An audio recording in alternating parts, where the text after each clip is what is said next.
Hello, good evening, ma'am. I am Yajin Marantas Urbina, third year criminology. So now I'm going to report or the continuation of my report um, to lesson 11 to lesson 20. So first, lesson 11 is the American police system. The word police has its origin in ancient Greek involving through the Latin and French to reach its modern English meaning. So in ancient Greek, the word stems from the ancient Greek word police, meaning is the city or the state. From police came the politia, which referred to citizenship or administration or civil policy. So the Latin, this was adapted into Latin as politia, meaning state or the government. While the Middle French is the third Middle French as police, with a sense of public order, administration, or government.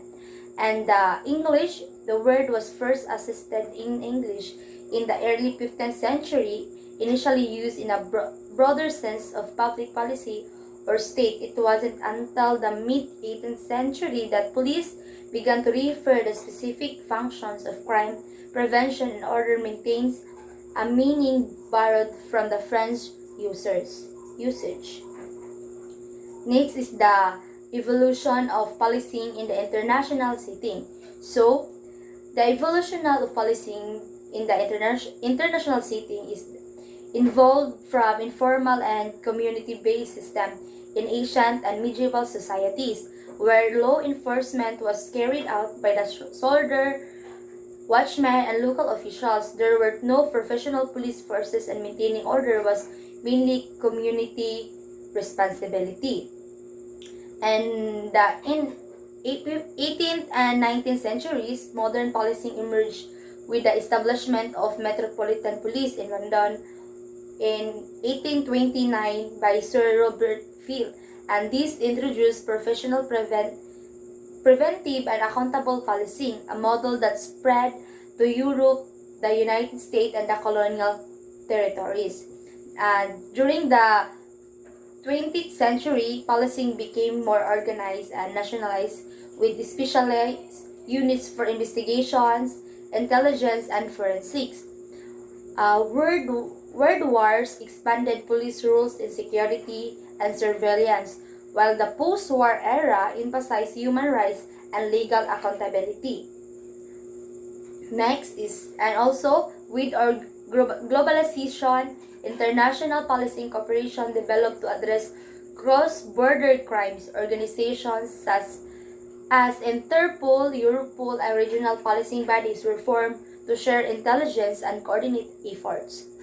In the 21st century, policing is increasingly global and technology-driven, focusing on the cybercrime, terrorism, and transnational crime while promoting democratic policing, human rights, and international collaborations. And next is the lesson 12 is the evolutions of policing system in the Philippines. The Philippine policing system evolved from tribal barangay patrols to a formal military-style Spanish structures like Carabineros, Guardia Civil, and American rule established the Professional Philippine Constabulary or the PC.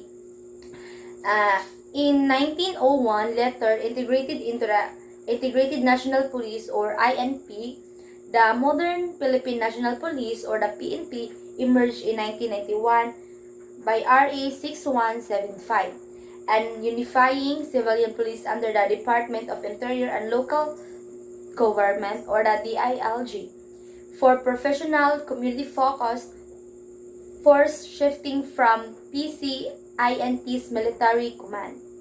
Next is the pre-colonial era. Ang pre-colonial era, policing was community-based led by datos using barangay members for local protection and conflict resolution like the Barangay Tanod. Next is the Spanish colonial period, 16th and 19th century, introduced formal military like forces like Caballeros de Seguridad Pública, 1712 mounted police of general enforcement. This is Cuadrilleros, rural police concerted locals, and the Guardia Civil, muna siya sa town police, relieving Spanish troops. And the American colonial period in 1901 to 1946 focused on professionalism, like the Philippine Constabulary or PC, under ani is the police, National Police under American control later became a military force. Next is the Manila Police Department, organized separately for the capital, introduced innovation like the bicycle patrols. Next is the post-independence to 1990.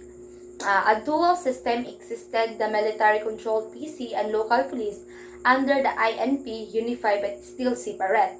In the PNP era or 1991 to present, RA 6975-1910 created the Philippine National Police or the PNP as a civilian national police force. Integrations merged the PC and INP into the one uniform national police under the DILG. Shift moved towards a community-oriented civilian-led approach, emphasizing public service and law enforcement. And also, there is a relevant laws in the development of police service in the Philippines. The development of Philippine Police Service is primarily shaped by the 1987 Constitution mandating a civilian police force and key laws RA 6975 or DILG Act of 1990, creating the PNP under the DILG. In RA 8551, PNP Reform Act of 1998, reforming and reorganizing the PNP for professionalism, and RE 9708, extending qualification periods alongside early foundational laws like the Police Act of 1966, RE 4864, that established the Police Commission or the NAPOLCOM. And also, the second is the Republic Act 4864 or the Police Act of 1966. And the third is the Republic Act number 6975, like what I said in the first. And next is the Republic Act 8551, is more PNP Reform and Reorganization Act of 1998. Amended siya in RE 6975. And next is the Republic Act number 9708-2009, extended the deadline for PNP members to meet educational qualification and adjusted the promotion system. And last is the AN Act providing with a rank classification in the Philippine National Police, amended for the purpose Section 28 of Republic Act 6975 as amended, otherwise known as the Department of the Interior and Local Government Act of 1990. And lesson 13 in the International Police Organization or the Interpol. So, the International Police Organization refers to a groups that promote cooperation and coordination among the police forces of different countries to combat transnational crime. So, the most well-known Interpol or the International Criminal Police Organization, established in 1923. It helps member countries share information, track trafficking, cybercrime, and organized crime. And Interpol does not make arrests. It supports national police agencies through intelligence sharing, databases, and coordinations. Next is the police organization or the lesson 14 is the police organization unit. So, police organization is a group of trained personnel in the field of public safety administration engaged in the achievement of goals and objectives that promotes the maintenance of peace and order, protection of life and property, enforcement of law, and prevention of crimes. So, there is an organization that police commonly requires the following organizations unit. First is the Bureau. Bureau is the largest organic functional unit with a large department. It comprises the numbers of the divisions. And the divisions, a primary subdivision of a bureau, and the section is the functional unit within the division that is necessary for specialization. And the unit functional group with section or the smallest functional group within organization. Next is the territorial units. So, post a fixed point or location to which an officer is assigned for duty, such as designated desk or office or an intersection of crosswalk from traffic duty. And a route, a length of straight designated for patrol purposes, is also called line bet. Next is the bet, an area assigned for patrol purposes, whether foot or motorized. Next is the sector, an area containing two or more beats, roads, or posts. And a district, a geographical subdivision of city for patrol purposes, usually with its own stations. And the area, a section of territorial divisions of large city, each comprised of designated district. Next is the police function. So, in police functions, nag-involve siya sa enforcing laws and maintaining public orders and safety, preventing and controlling crime, investigating offenses, and providing emergency response and support services, and aimed at protecting lives, property, and upholding the rule of law through duties like patrolling, responding to calls, making arrests, and community assistance. So, these are the following. First is the law enforcement. So, law enforcement is muna siya ang apprehending offenders and conducting investigations. And maintenance of peace and order, muna siya ang responding to disturbances, emergencies, and the public safety threats. And next is the protection of life and property. These are the safeguarding people, communities, and public and private property.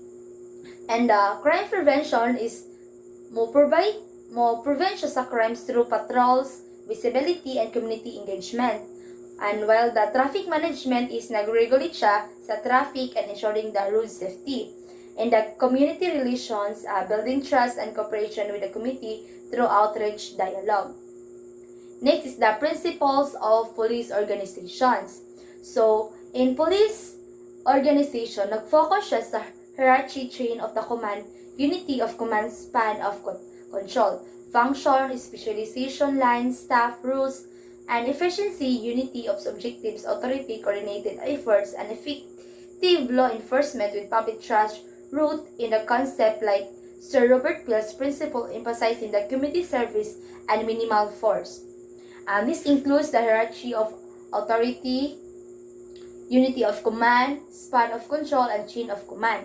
So, span of control, limit the numbers of subordinates a supervisor can effectively manage, and the chain of command, the line authority, linking all levels from highest to the lowest rank.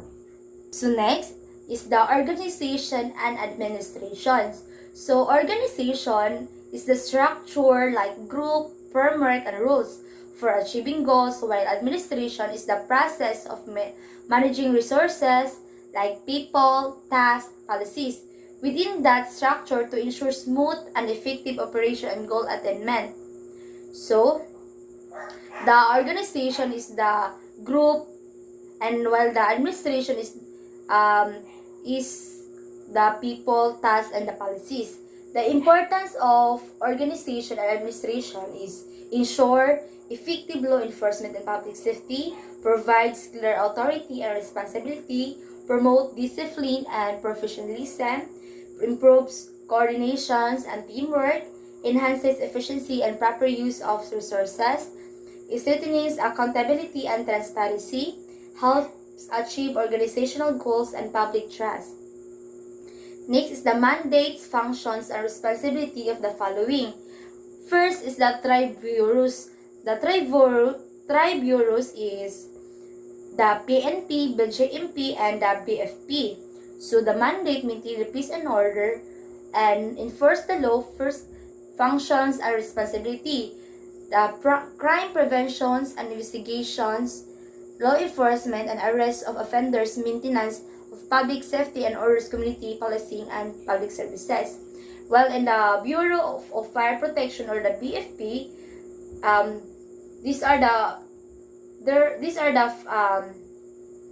the BFP is the prevention and suppressions, and fire prevention, inspection, suppression, and emergency response for fire safety education investigation for incident, and the BJMP is to manage city and municipal jails, and custody and safekeeping in inmates, rehabilitations and welfare, jail security and administrations. And the EFP, or the Armed Forces of the Philippines, is defend the country and protect national sovereignty. And the functions and responsibility is external defense against foreign threats, international security, operations, counterinsurgency and terrorism, disaster response and humanitarian assistance support to the law enforcement agencies were required. And the last is the Philippine Drug Enforcement Agency, or the PDEA. The mandate of PDEA is lead the agency in the fight against the illegal drugs. The functions and responsibility: enforcement of drug laws, RA 9165, investigation and arrest of drug offenders, coordination of all anti-drug operation, intelligence gathering, and drug prevention program. And that's all. Thank you.